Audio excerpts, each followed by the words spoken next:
Speaking Task 1. Directions. You will read a short paragraph about an academic topic, then listen to a lecture about it.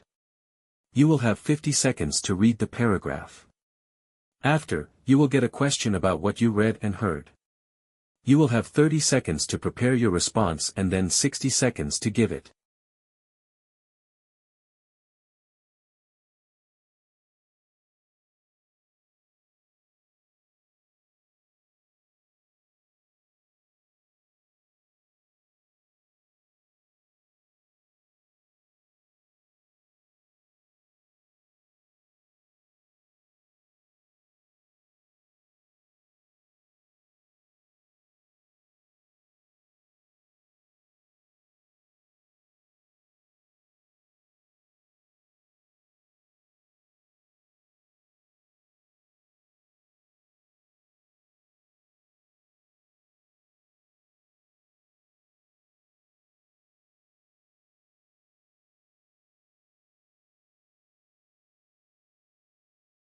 Now listen to the lecture. I really think learning from home is a game changer. The flexibility alone makes it so much better than going to a traditional school. I can work at my own pace, take breaks when I need to, and there's no stressful commute. It's just more efficient. I don't know if I agree with that. Sure, the flexibility is nice, but you miss out on the structure that comes with attending school in person. Having set class times keeps me on track. Plus, being around teachers and classmates face-to-face creates a better learning environment for me. But that structure can feel restrictive, don't you think? I mean, sometimes you're forced to keep up with a pace that doesn't suit you. At home, I can focus more on what I struggle with and move quickly through things I already understand. And let's not forget, the commute is a huge time waster.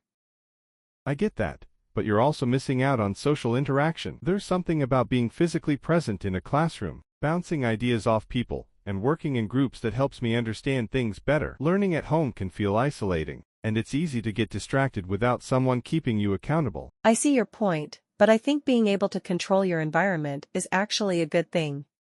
At school, there's always so much noise and distraction. At home, I can create a space where I focus better, and I don't feel the same pressure from peers. True, but the pressure can sometimes push you to do better. In a classroom, seeing others work hard can motivate you. Plus, teachers can provide instant feedback, which is harder to get when you're learning remotely. I just feel like traditional schooling builds more discipline. Maybe, but I think the key is balance. For me, the comfort and flexibility of home learning outweigh the downsides. But I get that not everyone feels that way.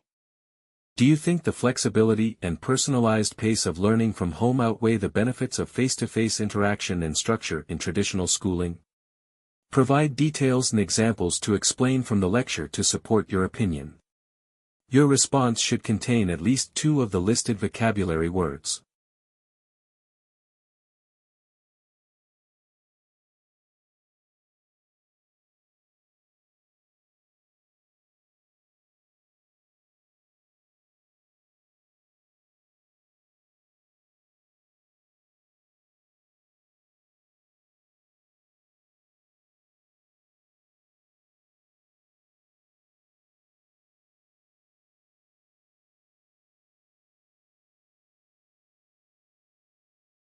Start speaking after the beep.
Speaking Task 2. Directions.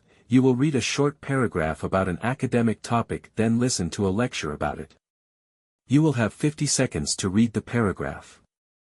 After, you will get a question about what you read and heard. You will have 30 seconds to prepare your response and then 60 seconds to give it.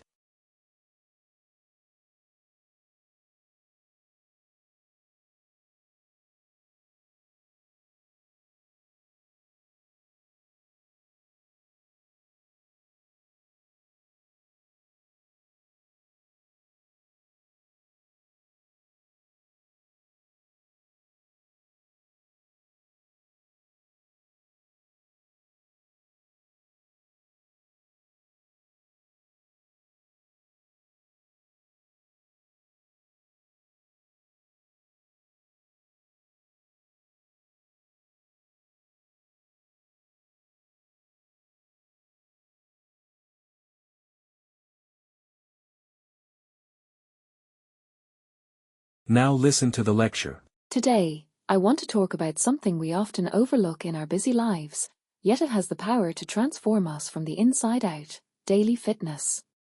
Incorporating even a small amount of physical activity into your routine can drastically improve your overall lifestyle. And here's how. First, let's talk about the physical benefits. Regular exercise strengthens your muscles, improves cardiovascular health, and helps maintain a healthy weight. Whether it's a brisk walk, a yoga session, or hitting the gym, these activities build your body's resilience and keep you feeling strong and healthy. But fitness is about much more than just physical strength. It's also about mental well-being. Exercise triggers the release of endorphins, the body's natural mood boosters, which help reduce stress and anxiety. Over time, you'll notice that daily exercise leaves you feeling more positive and focused, helping you face life's challenges with a clearer mind and a brighter outlook. Another key benefit is improved energy levels. How many times have we felt too tired or drained to get through the day? Surprisingly, regular physical activity can help combat that fatigue. It enhances your stamina and gives you that extra boost of energy, making you feel more productive and alert throughout the day. And lastly, let's not forget the power of a good night's sleep. Exercise promotes better sleep patterns, which in turn improves your mood and cognitive function. So, by making fitness a daily habit, you're not only strengthening your body but also boosting your mental health, energy, and overall quality of life. It's not about spending hours at the gym. Even small, consistent efforts can make a significant difference. Remember, the goal is to feel good, be healthy, and live fully. Thank you. How does incorporating daily fitness into your routine benefit both your physical and mental well-being, and what are some of the specific improvements you might experience in your day-to-day life? Provide details and examples from the lecture to support your answer. Your response should contain at least 2 of the listed vocabulary words.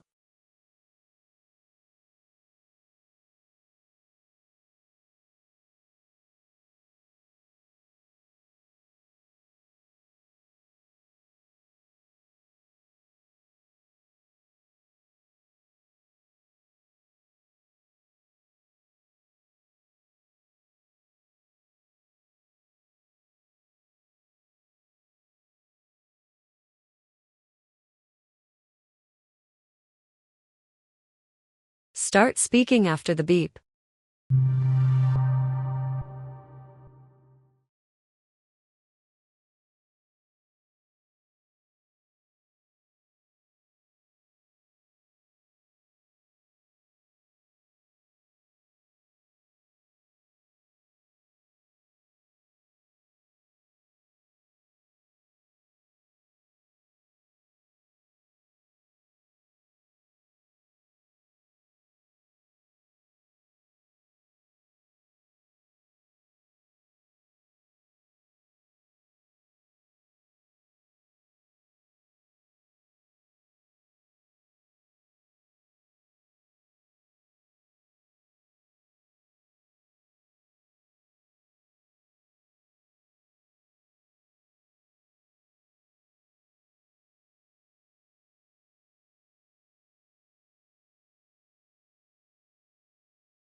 Speaking Task 3.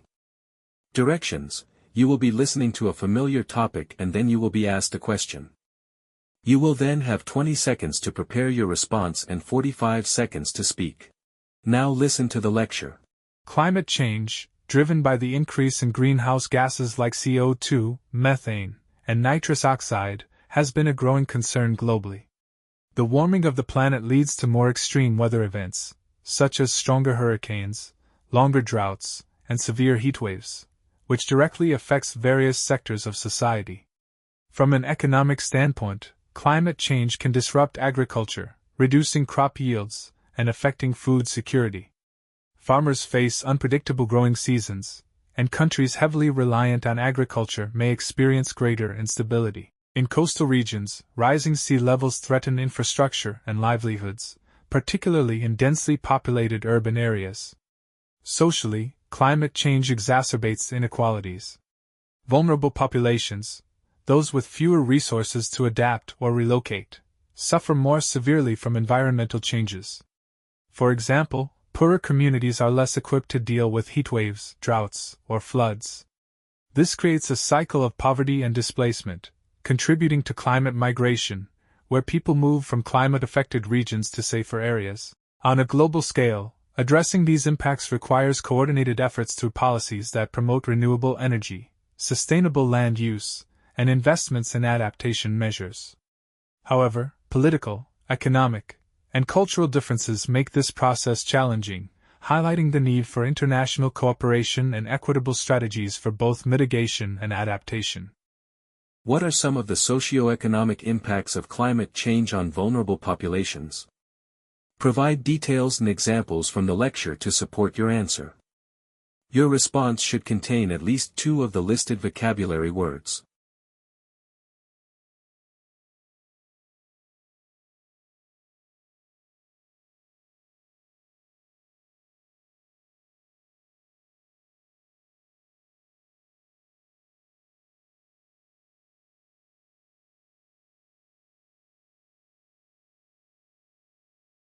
Start speaking after the beep.